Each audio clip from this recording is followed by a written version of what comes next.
안녕하세요. 아틀란타 하는 여러분. 부동산 전문인 잔희정입니다. 2021년 2월 시장 보고서에 오신 것을 환영합니다. 드디어 코로나 발병률이 감소하고 있다는 소식이 들리기 시작합니다. 이것은 우리 모두가 기다리던 소식인데요. 코로나가 우리 경제와 밀접한 관련이 있다는 것을 어느 누구나 알고 있을 겁니다. 그럼 앞으로 주택시장에는 어떤 변화가 있을까요? 오늘 앞으로 다가올 주택 가격, 이자율, 매물량의 변화에 대해 자세히 살펴보겠습니다.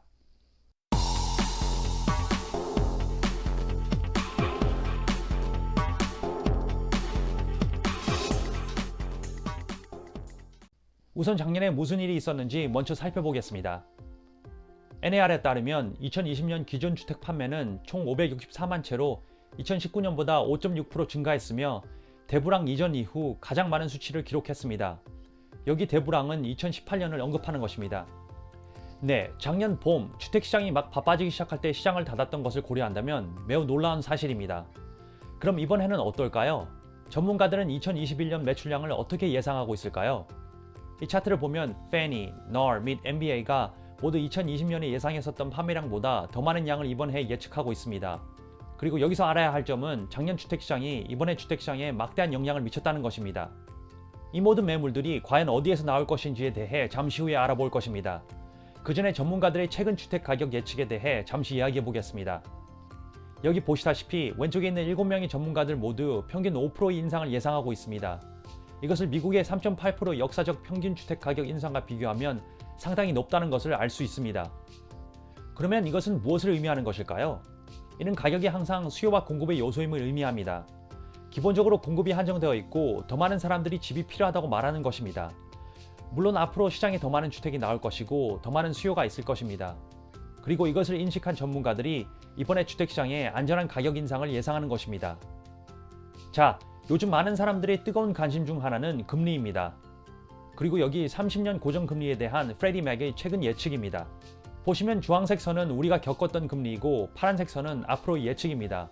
따라서 앞으로 분명한 것은 우리가 더 이상 저금리 환경에 있지 않을 것이며 이번 해를 거치면서 경제가 개선됨에 따라 금리가 더 높아질 수도 있을 것입니다.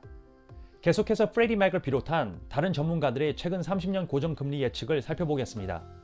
이 차트는 올해 2분기부터 내년 1분기까지 프레디, 페니, MBA 및 NAR의 예상치를 나타내고 있습니다. 그리고 이들은 모두 금리가 인상될 것으로 예상하고 있지만 올해 낮은 3%로 상대적으로 좋은 금리 환경을 유지할 것으로 예상하고 있습니다. 그래서 결론적으로 올해 우리가 겪을 현실은 주택 구매가 조금 더 비싸질 것이라는 겁니다. 혹시라도 구매를 생각하셨다면 지금이 바로 결정할 때입니다. 지금 환경이 훨씬 더 유리하고 앞으로 나아갈수록 더 비싸진다는 것입니다. 보편적으로 금리가 오르면 이로 인해 경제성에 영향을 미치고 사람들이 더 이상 주택 구매를 추구하지 않을 것이라고 생각할 수 있습니다. 이것은 어떤 사람들에게는 사실일 수 있지만 여기에 대해 마크 플레밍은 이렇게 언급합니다. 금리 상승은 주택 구매력과 경제성을 떨어뜨리지만 보통 강한 경제의 신호이기에 주택 구매자 수요를 증가시킵니다. 역사적 기준에 따라 오늘날의 모기지 금리는 역사적으로 낮은 수준을 유지하며 주택 구매력을 지속적으로 높이고 구매 수요를 견고하게 유지할 것입니다. 역사적으로 금리 상승은 나아지고 개선되는 경제의 신호입니다. 경기 침체의 이득이라고 한다면 연방정부가 경제를 앞으로 추진하기 위해 그들의 모든 권한으로 금리를 인하여 사람들은 거기에 대한 혜택을 받는다는 것입니다. 왜냐하면 주택시장이 회복되지 않으면 경제가 회복되지 않기 때문입니다. 자, 그럼 현재 주택시장의 제일 큰 도전인 매물에 대해 이야기해 보겠습니다. 아시다시피 우리는 지금 전국적으로 전례 없었던 낮은 매물을 기록하고 있고 상황이 더 나아지지 않고 있습니다. 2019년 9월부터 매월 매물 공급수에 대한 이 그래프를 보면 작년 12월에 전국적으로 1.9개월의 매물이 있음을 볼 수 있습니다. 이것을 1년 전인 2019년 12월과 비교하면 3.6개월의 매물이 있었습니다. 그리고 이 당시에도 매물이 심각하게 낮은 수준으로 인지되었었습니다. 방금 보셨던 그래프는 전국 평균이지만 지금 우리 조자주는 어떨까요? 이 그래프를 보면 조자주의 작년 1월부터 올해 1월까지의 매월 주택 공급수를 나타내고 있습니다. 그리고 2020년 12월의 매물이 1.3개월로 전국 평균 1.9보다 훨씬 낮다는 것을 알 수 있습니다. 그리고 다시 2021년 1월에 1.2로 또 떨어졌습니다. 따라서 이 두 그래프를 보면 현재 매물 상황이 얼마나 심각한 수준인지 상상이 되실 겁니다. 그러면 지금 이 시점에서 올해 어떻게 더 많은 집을 팔게 될까요? 미리 앞에서 보셨다시피 전문가들이 그렇게 예상하지 않았습니까? 도대체 어디서 더 구매할 수 있는 집을 찾을 수 있을까요? 여기서 약간의 관점을 가져와 살펴보겠습니다. 최근 유갑 설문조사에서 사람들이 2020년에 집을 시장에 내놓지 않는 이유를 물었을 때 31%는 재정적 불확실성으로 경기 침체로 인해 어떻게 될지 몰랐기 때문이라 했고 34%는 그냥 삶이 너무 불확실하다고 답했습니다. 그리고 나머지 25%는 코로나로 인해 사람들이 집에 들어오는 것을 우려한다고 대답했습니다. 그리고 이러한 대부분의 우려는 백신으로 현재 상황을 개선함에 따라 사람들이 올해 집을 판매하는 것에 대해 조금 더 편안하고 명확해지기를 기대할 수 있습니다. 여기에 대해 잔다의 수석 경제학자인 알리 wolf가 이렇게 언급했습니다. 어떤 사람들은 2021년 상반기에 집을 아무 문제 없이 시장에 올릴 것입니다. 다른 사람들은 백신이 널리 배포될 때까지 기다리기를 원할 것입니다. 이는 2021년 말과 2022년 봄 기간에 더 많은 매물이 시장에 올라올 것임을 의미합니다. 시장에 더 많은 매물을 공급할 다른 영역은 새로 지은 주택입니다.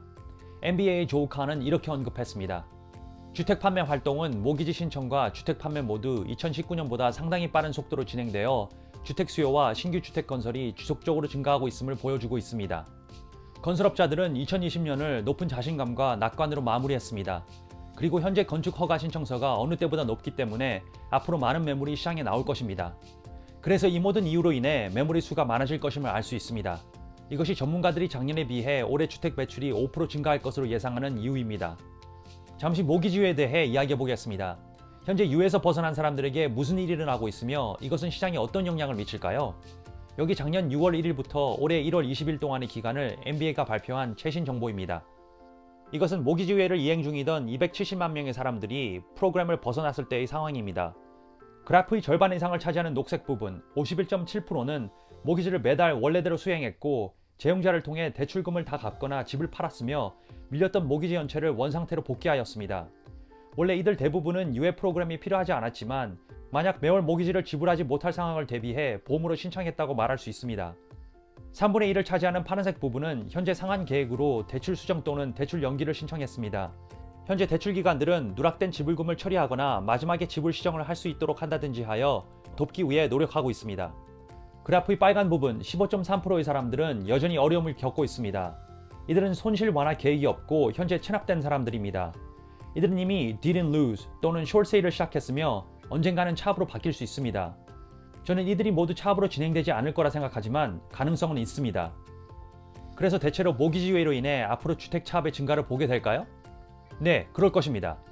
하지만 주택시장 위기 수준의 영향은 아닙니다. 물론 주택 차압이 2배 또는 3배로 늘었다는 뉴스 헤드라인을 볼 수 있을 것이지만 이것으로 인해 주택시장이나 경제 위기 수준의 영향은 미치지 않을 것입니다. 여기에 대해 NAR의 수석 경제학자인 러런스 유는 이렇게 언급했습니다. 그러나 최근에 엄청난 가격 인상을 감안하면 많은 주택들이 차압될 이유가 없을 것 같습니다. 저는 그냥 집이 팔리게 될 것이며 체납된 상황에서도 집을 팔면 판매자에게 현금이 남을 것입니다.